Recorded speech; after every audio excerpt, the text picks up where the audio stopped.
Assalamualaikum warahmatullahi wabarakatuh. Waalaikumsalam warahmatullahi wabarakatuh. Kami dari kelompok 3 akan mempresentasikan materi kami yang berjudul implementasi Pancasila dalam bidang ekonomi di era globalisasi. Sebelum itu perkenalkan dulu, nama saya Siti Salma Megaza Putri, NIM C 431220081.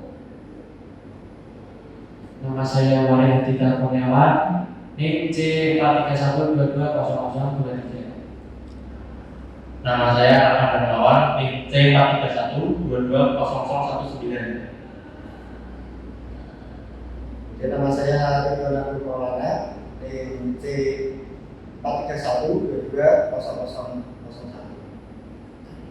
Nama saya Yudho Gizela, NIM C 431220032. Yang pertama, latar belakang. Peran penting Pancasila dalam bidang ekonomi sebagai panduan dalam menghadapi tantangan globalisasi. Globalisasi membawa peluang besar yang luas, namun juga tantangan seperti ketimpangan ekonomi dan ancaman terhadap lingkungan. Implementasi Pancasila diharapkan dapat membantu merumuskan kebijakan ekonomi yang sejalan dengan kepentingan nasional demi menjawab tantangan globalisasi. Baik, kita langsung ke poin selanjutnya, yaitu globalisasi sebagai proses pelaburan oleh Pancasila. Proses ini adalah perluasan dan pendalaman integrasi pasar barang, jasa, dan keuangan antar negara di dunia ini. Didorong oleh globalisasi dan kemajuan teknologi yang saat ini mungkin sangat terasa di kita semua.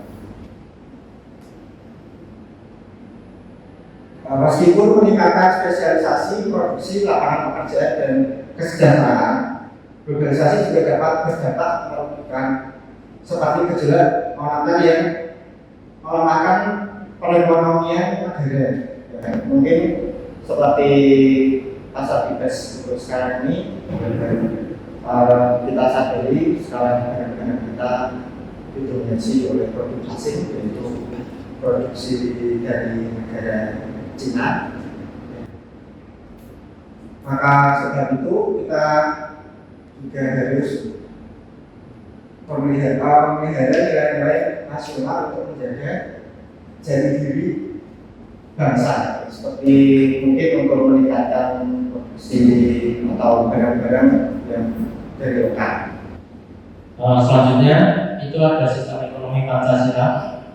Sistem ekonomi Pancasila menurut Mugiarto, yaitu sistem ekonomi Pancasila adalah aturan main atau kehidupan ekonomi atau hubungan-hubungan ekonomi antara pelaku-pelaku ekonomi yang berdasarkan pada etika atau moral Pancasila dengan tujuan akhir mewujudkan keadilan sosial bagi seluruh rakyat Indonesia. Ciri ekonomi Pancasila menurut Mugiarto yaitu ada 5, yaitu yang pertama pengembangan operasi penggunaan insentif sosial dan moral, yang kedua komitmen pada upaya keperataan, ketiga ada kebijakan ekonomi nasionalis, keempat ada keseimbangan antara perencanaan terpusat, kelima ada pelaksanaan secara terdesentralisasi.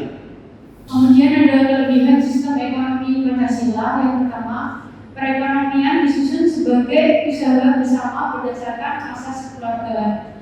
Yang kedua, cabang-cabang produksi yang penting bagi negara dan dikuasai hajat hidup rakyat banyak dikuasai oleh negara. Misalnya Pertamina, kemudian kayak PLN. Yang ketiga, bumi, air, kekayaan alam yang terkandung di dalamnya dikuasai oleh negara dan digunakan untuk sebesar-besar kemakmuran rakyat. Contohnya seperti tambang Freeport di Papua itu digunakan sebesar-besarnya untuk negara juga. Terus yang keempat, fakir miskin dan anak terlantar diurus dan dijamin oleh negara. Jadi di negara kita seperti fakir miskin ada jaminan seperti BPJS, terus kesehatan, dan seperti kartu Indonesia Pintar. Terus yang kelima, warga negara memiliki kebebasan dalam memilih pekerjaan yang dikehendaki serta mempunyai hak akan pekerjaan dan kehidupan yang layak. Yang keenam, hak milik perorangan diakui dan pemanfaatannya tidak boleh bertentangan dengan kepentingan masyarakat. Yang ketujuh, potensi, inisiatif, dan daya kreasi setiap warga negara dikembangkan sepenuhnya dalam batas yang tidak merugikan kepentingan umum. Selanjutnya, ada kekurangan sistem ekonomi Pancasila. Yang pertama ada sistem free market liberalism atau sistem persaingan bebas yang saling menghancurkan. Yang kedua, sistem terpusat yang dapat mematikan potensi, kreasi, dan inisiatif warga masyarakat. Yang dimaksud dari poin kedua ini adalah ketika masyarakat ingin inisiatif mengembangkan produknya, itu agak kesulitan karena itu sudah diatur oleh negara. Jadi minimnya inovasi mungkin juga akan membuat masyarakat atau konsumen membuat lebih mudah jenuh dengan produk yang itu saja. Yang ketiga, pemusatan kekuatan ekonomi pada satu kelompok dalam bentuk monopoli yang merugikan masyarakat. Itu seperti contoh ketika ada sebuah brand besar itu dia akan menguasai pasar dan akan mematikan konsumen, mematikan produsen-produsen lokal seperti UMKM kecil gitu.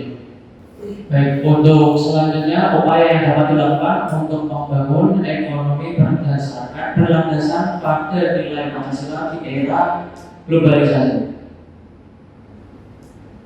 Pada dasarnya globalisasi merupakan proses perubahan yang cepat dan berkompetisi yang tinggi, serta menempatkan Indonesia pada posisi yang tampak lemah, sehingga Indonesia harus dapat membangun kekuatan yang bisa diciptakan.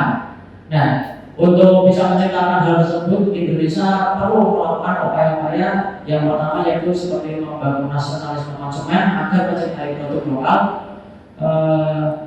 Jadi untuk poin ini itu menjadi landasan penting bagi masyarakat untuk ikut berpartisipasi kepada negara berlandaskan dengan Pancasila, yang dimana mereka harus mencintai produk lokal terlebih dahulu agar tidak berkalah saing dengan kompetitor dari importer luar negeri. Kemudian yang kedua yaitu mendorong dan memfasilitasi agar SDM yang dimiliki dapat menguasai teknologi yang bersaing. Kembali lagi seperti tadi, kita bisa sebenarnya SDM kita untuk mampu dan bisa untuk membuat produk sendiri, dan kita juga bisa membeli produk-produk dalam negeri. Yang ketiga yaitu memperkuat asosiasi-asosiasi ahli untuk melindungi kepentingan profesi. Nah, yang di sini itu yang dimaksud yaitu adalah bisa berkolaborasi dan bertukar pengetahuan antar ahli, seperti profesor-profesor yang sudah ahli dalam bidangnya, mereka bisa dapat berkolaborasi untuk ikut memajukan negara. Kemudian yang keempat yaitu memperkuat market ekonomi dalam negeri untuk memasarkan produk lokal ke kancah yang lebih luas. Nah, biasanya kita sering sekali untuk melakukan importir, kita beli di luar negeri. Nah, kita itu sebenarnya juga bisa memiliki banyak produk-produk di Indonesia yang bisa diekspor ke luar negeri. Jadi kita bisa bersaing ke arah yang lebih luas, Lalu yang kelima, melakukan pembaruan hukum yang dapat memproteksi tanpa melanggar kesepakatan global yang sudah ditandatangani Indonesia. Nah, jadi ini merupakan seperti amandemen. Jadi seperti amandemen yang pembaruan hukum yang di amandemen. Jadi terus update. Jadi hukum kita tidak stuck di situ-situ aja. Hukum kita bisa terus update, mengikuti pasar global, bisa mengikuti dunia. Yang terakhir adalah kesimpulan. Penerapan Pancasila dalam bidang ekonomi menekankan sistem ekonomi Pancasila yang menitikberatkan pada harmoni dalam mekanisme harga dan sosial, menciptakan ekonomi kerakyatan, pemberdayaan koperasi dan UMKM, serta asas kebersamaan dan kekeluargaan dalam berusaha.